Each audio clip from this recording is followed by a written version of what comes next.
नमस्कार, आप देख रहे हैं आईएनडीसी नेटवर्क। मैं हूं आपके साथ अपने साथ। आज बात करेंगे आपसे ओलंपिक 2024 के पेरिस ओलंपिक 2024 के सबसे गर्म मुद्दे के बारे में। और सबसे गर्म मुद्दा ये है कि विनेश फोगाट को डिस्क्वालीफाई कर दिया गया है। जैसे ही डिस्क्वालीफाई का जो न्यूज़ है वो सामने आती है, ओलंपिक भारतीय दल की तरफ से पूरे देश का माहौल जो है वो बदल सा गया।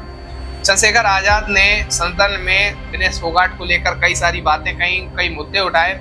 पंजाब के मुख्यमंत्री जिनका नाम भगवंत मान है, वो जो विनेश फोगाट के परिजन है, मतलब जो उनके माता पिता हैं, उनसे मिले जाकर कई सारी बातें उन्होंने भी कही।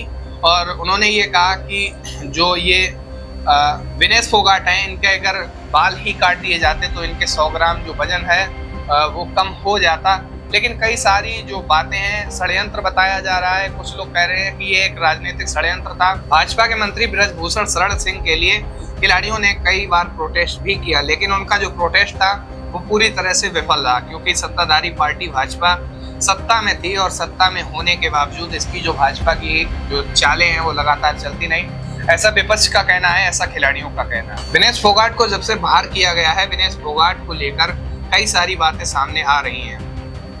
लगातार जो सत्ताधारी पार्टी की विपक्षी पार्टियां हैं, उसके जो नेता हैं, उसके जो लीडर्स हैं, वो लगातार सरकार के ऊपर ये आरोप लगा रहे हैं कि भाजपा की इज्जत बचाने के लिए विनेश फोगाट को ओलंपिक का जो मेडल है उससे वंचित कर दिया गया। मतलब ये है कि एक राजनीतिक षड्यंत्र के तहत ये सारा काम किया गया। सत्ताधारी पार्टी के जो भी विपक्षी नेता हैं वो लगातार आरोप लगा रहे हैं भाजपा के ऊपर ये आरोप लगा रहे हैं कि राजनीतिक षड्यंत्र के तहत विनेश फोगाट को बाहर किया गया है। सबसे बड़ी बात तो ये है कि जब विनेश फोगाट सेमीफाइनल खेल रही थी तो उन्होंने जापान की 2 बार की ओलंपिक गोल्ड मेडलिस्ट जो रेसलर थे उन्हें हराया था। और हराने के बाद उनका जो सिल्वर जो मेडल था वो तो कंफर्म हो ही गया था।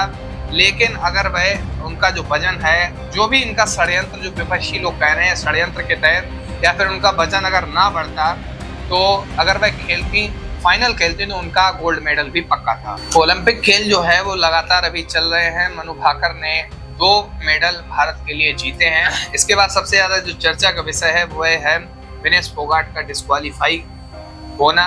और ये जो है वो कहीं ना कहीं भारतीय राजनीति पर भी बहुत ज्यादा असर डालता है। अब जो चर्चा का विषय है वह बहुत ज्यादा है। कई सारे खिलाड़ी हैं जो विनेश फोगाट के समर्थन में है। कहा जा रहा है कि कुछ भी होना था लेकिन यह नहीं होना था। भले शायद जो विनेश फोगाट है वो फाइनल हार जाती तो भी सिल्वर भारत के लिए बना रहता, लेकिन अब तो वह भी नहीं है। हालांकि आप क्या सोचते हैं विनेश फोगाट को लेकर? क्या वाकई विनेश फोगाट को जानबूझकर बाहर किया गया? क्या वाकई किसी राजनीतिक षड्यंत्र के तहत, जैसा कि विपक्षी लोग आरोप लगा रहे हैं, उसके तहत, राजनीतिक षड्यंत्र के तहत विनेश फोगाट को बाहर किया गया है? या फिर वाकई जो विनेश फोगाट को ओलंपिक 2024 सेमीफाइनल खेलने के बाद, सेमीफाइनल जीतने के बाद जो बाहर किया गया है, वह ओलंपिक खेल भारतीय दल की तरफ से सही फैसला था?